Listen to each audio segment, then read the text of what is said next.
చాలా అద్భుతమైన సంగతి.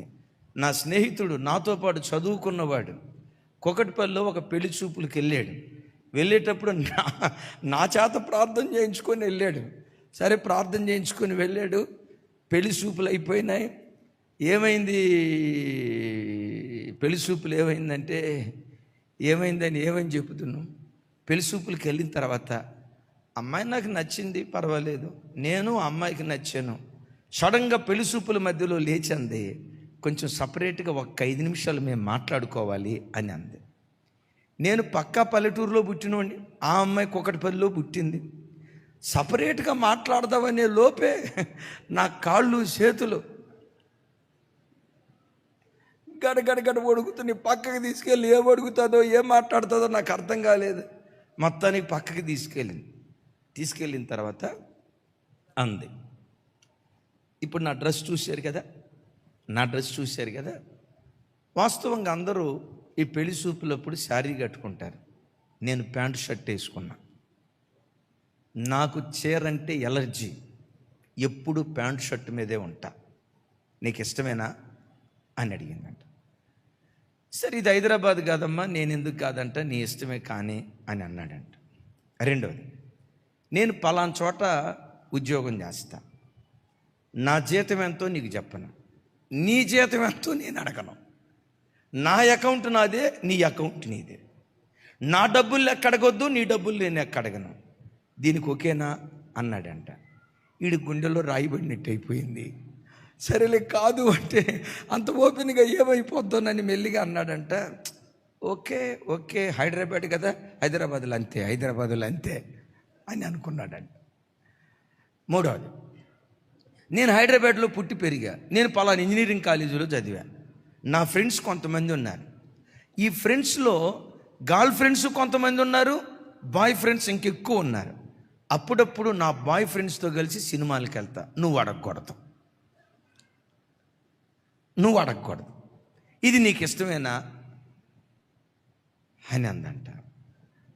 ఆడి కంటి చూపు నోటి మాట పడిపోయి ఇట్టాగే చూస్తున్నాడంట. సే ప్లే మన హిందీలో చెప్పాలంటే బోలియే ఈడంటాడు క్యా బోల్తా. మళ్ళీ కొసమెరుపు ముగింపులో అందంట, జస్ట్ ఫ్రెండ్స్ అంతే, నువ్వు వేరే రకంగా ఆలోచించొద్దు అని అంటదంట. హైదరాబాద్లో ఉండే వాళ్ళ మెంటాలిటీ బ్రాడ్ మెంటాలిటీ, పల్లెటూరులోలాగా కంజెస్టెడ్ మెంటాలిటీ ఉండకూడదు. మొత్తానికి 7 పాయింట్లు చెప్పిందంట. వీడి కంటి చూపు నోటి మాట పడిపోయి ముగింపులో అన్నాడంట, ఓకే నీ అభిప్రాయాలు నువ్వు చెప్పావు, నీ అభిప్రాయాలు నేను గౌరవిస్తా, భర్తగా నా అభిప్రాయం చెప్తాను, నా అభిప్రాయం నువ్వు గౌరవిస్తావా అన్నాడంట. కాబోయే భర్తగా వై నాట్ చెప్పు అని అందంట. మావోడు అన్నాడంట, నాకు షర్టు ప్యాంట్ అంటే పరమ ఎలర్జీ ఇప్పటి నుంచి. మరి ఏం చేద్దాం అనుకుంటున్నావు? నేను 24/7 శారీ కట్టుకొని తిరుగుతా, నీకు ఇష్టమా అందంట. What nonsense your talking.